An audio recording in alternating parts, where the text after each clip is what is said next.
Assalamualaikum warahmatullahi wabarakatuh. Kali ini kami akan mewawancarai salah satu anggota DPRD Kota Mataram. Yang kami wawancarai kali ini adalah Ketua Praksi PKS yang bertugas di Komisi 3 yang membidangi infrastruktur selaku anggota Badan Anggaran. Saya kebetulan Ketua Praksi PKS ya di DPRD Kota Mataram. Kemudian secara tugas yang saya sampaikan tadi, saya ada di Komisi 3 yang membidangi infrastruktur. Ada satu lagi alat kelengkapan dewan, yaitu Badan Anggaran dan Badan Musyawarah. Nah, kebetulan saya salah satu anggota Badan Anggaran. Kami dari mahasiswa Universitas Budi Gora. Tujuan kami ke sini yaitu untuk melakukan wawancara terkait penetapan RAPBD ke APBD. Iya. Sebelumnya terima kasih atas kesempatan yang sudah diberikan kepada kami. Kemudian terima kasih juga atas kesediaan Bapak untuk bisa kita wawancarai pada pagi hari ini. Mungkin kita bisa ke pertanyaan pertamanya. Iya. Untuk pertanyaan pertamanya itu, apa yang mendorong Bapak untuk bisa terlibat dalam dunia politik dan mau bergabung menjadi anggota DPRD Kota Mataram? Langsung jawab ini. Baik.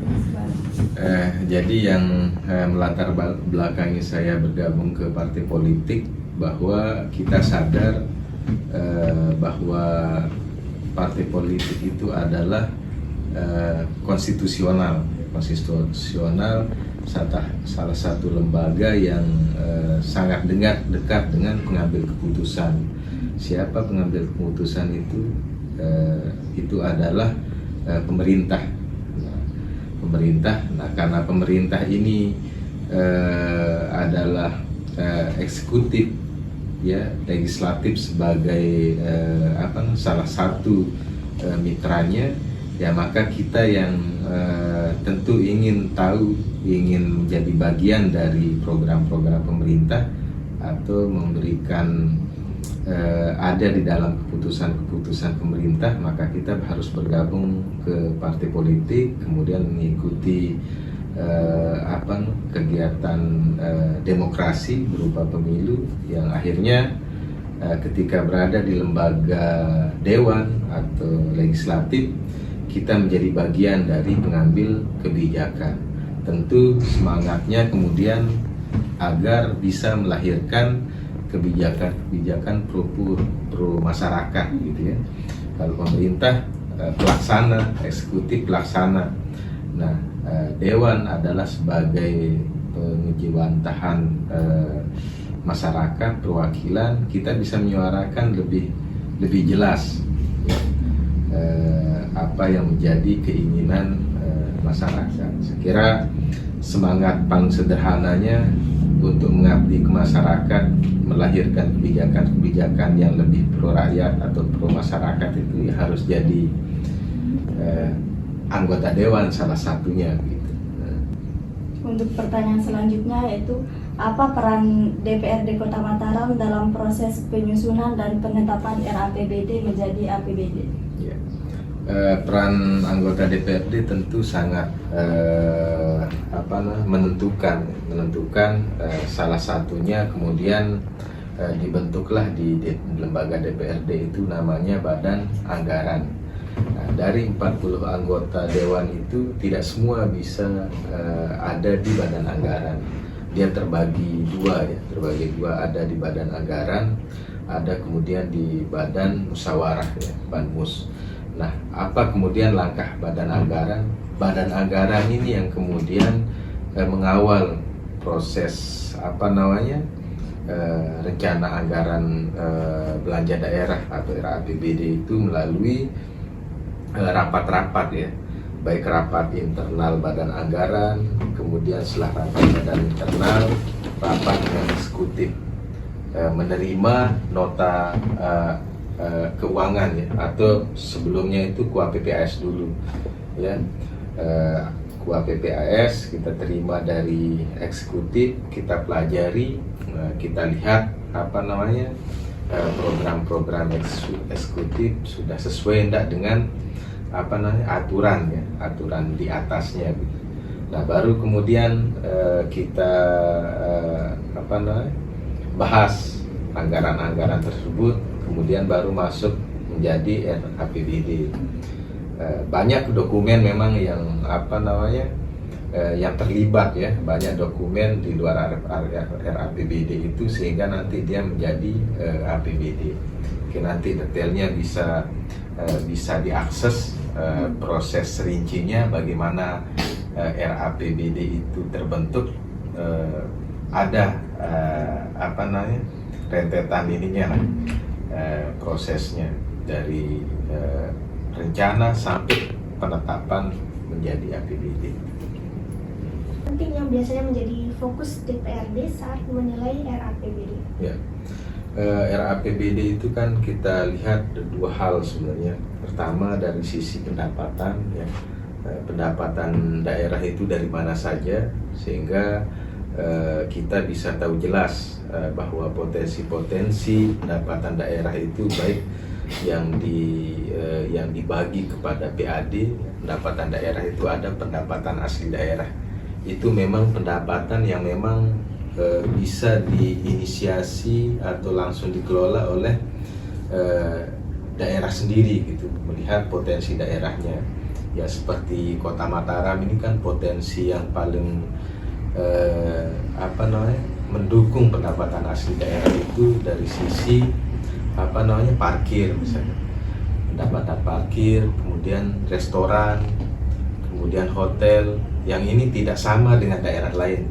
Nah, sehingga memotret sumber pendapatan daerah, Dewan sangat teliti dari tahun ke tahun perkembangan kota kita ini dari sisi itu seperti apa, sehingga sumber PAD yang ini juga kita ini.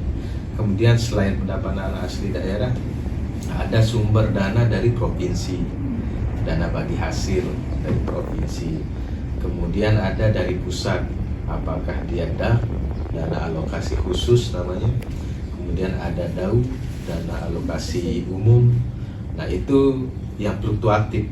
Tahun kemarin bisa besar, tahun ini bisa kecil. Nah, sehingga kita rangkum sumber pendapatan itu berapa sih kota. Nah, misal tahun ini pendapatan kota itu, APBD kota itu 1.800 triliun. Tapi 1,2 triliunnya itu adalah transfer pusat, dana alokasi khusus, dana alokasi umum. Nah, PAD kita berapa? PAD kita hanya 500 miliar. Itu terdiri dari parkir, retribusi dan pajak parkir, kemudian restoran, hotel. Nah, itu satu sumber pertama yang kita perhatikan dalam membahas rancangan APBD. Yang kedua, tentu selain pendapatan, belanja. Setelah tahu pendapatan kita ini, pendapatan kita asumsinya 1-2 triliun. Nah, baru kita bahas kita mau belanja apa. Nah, dalam belanja ini tentu ada belanja wajib, ada belanja pilihan ya, ada program wajib pilihan. Nah, belanja yang tidak bisa nomor 2 kan tentu belanja pegawai. Nah, kita lihat ada ketentuannya juga, belanja itu tidak serta-merta kita mau belanja pegawai biar pegawai sejahtera 800 miliar. Nah, ternyata salah satu ketentuan belanja pegawai tidak boleh lebih dari 30% anggaran, itu berarti sekitar 500 sekian miliar. Lewat dari itu jadi evaluasi. Baru belanja yang lain, ada belanja belanja pegawai, kemudian belanja barang jasa, belanja modal terus. Nah, jadi dua hal yang menjadi fokus badan anggaran itu, melihat pendapatan daerah, kemudian melihat juga rancangan belanjanya. Ini pemerintah nih mau belanja apa aja nih. Kalau tidak sesuai dengan peraturan ya kita bisa coret, atau kelebihan misalnya kebanyakan di badan anggaran bisa melakukan evaluasi. Pertanyaan selanjutnya, Apakah masyarakat juga terlibat dalam proses pembahasan anggaran jika ini adalah bentuk apa? Ya, saya kira masyarakat pasti terlibat ya. Buktinya dan pemerintah dalam rangka menyusun programnya itu juga berproses. Prosesnya melibatkan masyarakat. Kalau secara umum kita dikenal dengan musrembang, musyawarah rencana pembangunan. Nah, kalau Mataram lebih dikenal dengan istilah MPBM, musyawarah pembangunan bermitra masyarakat. Nah, itu prosesnya dari lingkungan itu. Ada tingkat lingkungan, usulan masyarakat apa melalui rapat lingkungannya, kemudian naik MPBM tingkat kelurahan, dirangkum lagi naik ke tingkat kecamatan sampai tingkat kota. Nah, baru disimpulkan secara umum masyarakat ini mengeluhkan jalannya banyak rusak atau penerangannya atau lingkungannya gelap gitu. Nah, baru dibagi, kemudian masalah-masalah itu di mapping, didistribusi kepada OPD terkait, dinas-dinas terkait. Nah, kebijakan kemudian namanya TAPD, tim anggaran pemerintah daerah, itu membagi anggaran itu. Itu yang saya sebut kemudian setelah dibagi oleh TAPD, dibanggar juga dievaluasi. Nah, jangan sampai ada dinas yang dapat anggarannya besar, yang lain kecil. Nah, itu juga menjadi evaluasi badan anggaran. Lalu selanjutnya, bagaimana cara DPRD memastikan bahwa APBD yang disahkan itu benar-benar sesuai dengan kebutuhan masyarakat? Ya. Jadi salah satu cara DPRD memastikan anggaran itu adalah kita membagi tugas di setiap komisi-komisi. Ada pembahasan di tingkat komisi dengan mitra-mitranya, seperti yang saya sampaikan tadi. Ketika kita punya kebijakan, misalkan memberikan bantuan kepada masyarakat tidak mampu melalui dinas sosial misalnya, maka yang memastikan anggaran itu memang ada dan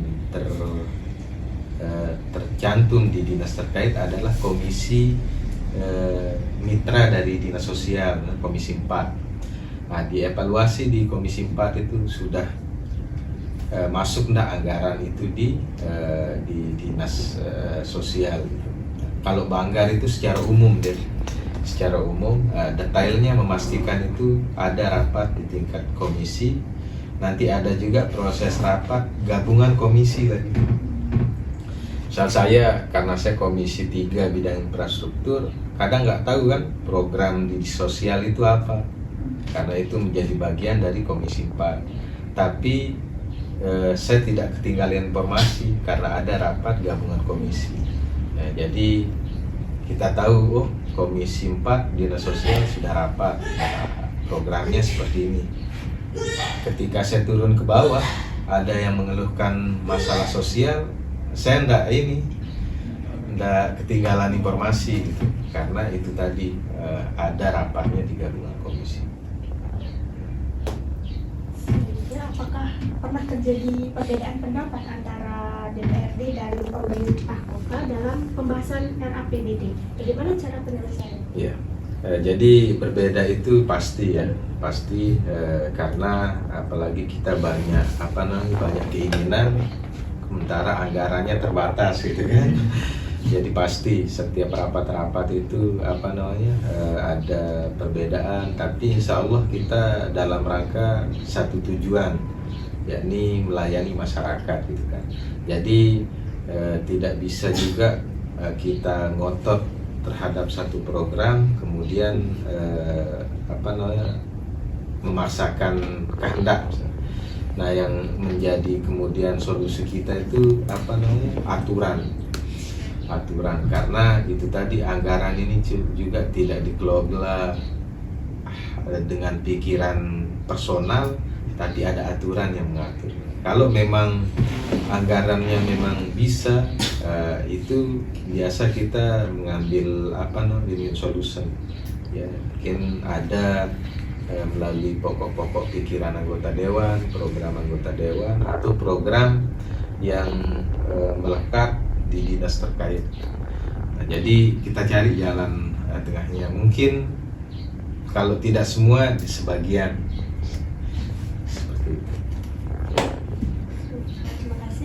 selanjutnya akan disampaikan. Baik, terima kasih. Terkait pertanyaan terkait pengawasan, bagaimana DPRD itu melakukan pengawasan terhadap pelaksanaan APBD yang sudah ditetapkan oleh DPRD?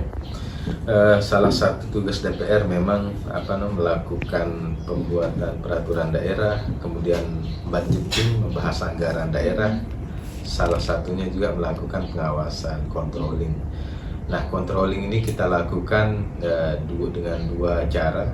Pertama, bisa saja memanggil dinas terkait dengan meminta laporan terhadap penggunaan anggaran maupun target-target program yang sudah terrealisasi. Nah, ini biasa bisa kita lakukan tribulan atau per semester.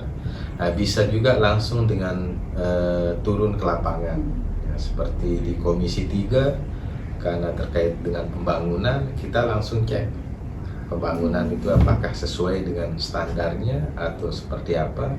Nah, itu kita lakukan monitoring langsung di lapangan. Jadi dua, kita bisa panggil di komisi masing-masing atau kita turun langsung ke Baik, pertanyaan selanjutnya terkait apa tantangan yang sering dihadapi DPRD Kota Mataram dalam penetapan anggaran daerah?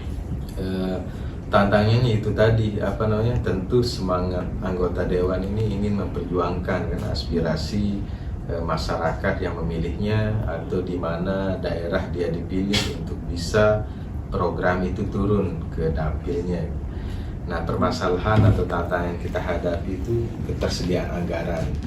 Nah, jadi ada sifat anggaran yang memang yang sudah ditentukan peruntukannya oleh pusat. Misalkan sekarang ada anggaran MBG, makan bergizi gratis, kemudian ada koperasi merah putih. Itu ada anggarannya, tapi arahnya sudah programnya dari pusat, anggarannya harus didukung. Sementara kita misalnya ingin bantu pelatihan misalnya. Nah, karena ketersediaan anggaran yang tadinya butuh 5 pelatihan harus dikurangi jadi 1 pelatihan. Nah, dilemanya itu kita mau cuma dapat 1 pelatihan, kecamatan kita ada 6 kan, sementara butuh per kecamatan misalnya. Atau hari ini banyak juru angkut sampah rusak tosanya, misalnya rusak roda 3-nya. Nah, karena anggaran tidak cukup, kita bertahap dulu, padahal yang membutuhkan itu ada di Kota Mataram ini 335 lingkungan. Yang butuh 300, anggarannya cuma 50. Nah, ini kan masalah.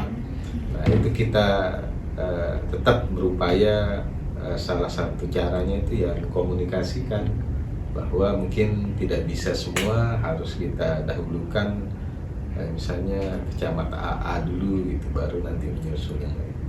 Terima kasih. Seberapa besar pengaruh kondisi ekonomi atau kebijakan pusat terhadap RAPBD Kota Mataram? Ya. Saya kira pengaruhnya sangat besar ya, karena di awal saya sampaikan tadi itu kita masih bergantung, kebanyakan daerah itu masih bergantung pada pusat. Buktinya dari 1,8 triliun tadi, 1,2 itu transfer pusat begitu kan. Kita hanya punya kemampuan pendapatan asli daerah sekitar 500 miliar. Sisanya itu bagi hasil dari provinsi. 1,2 itu tergantung betul dengan pusat. Jadi sangat berpengaruh. Nah, sehingga kita bersyukur kalau dukungan atau program pusat itu banyak di daerah. Nah, sehingga paling tidak akan mendukung fiskal daerah gitu. Artinya ekonomi gerak, kegiatan-kegiatan pusat kalau banyak di daerah juga akan sangat mendukung. Misalkan kegiatan nasional, dulu pernah ada MTQ nasional di Kota Mataram.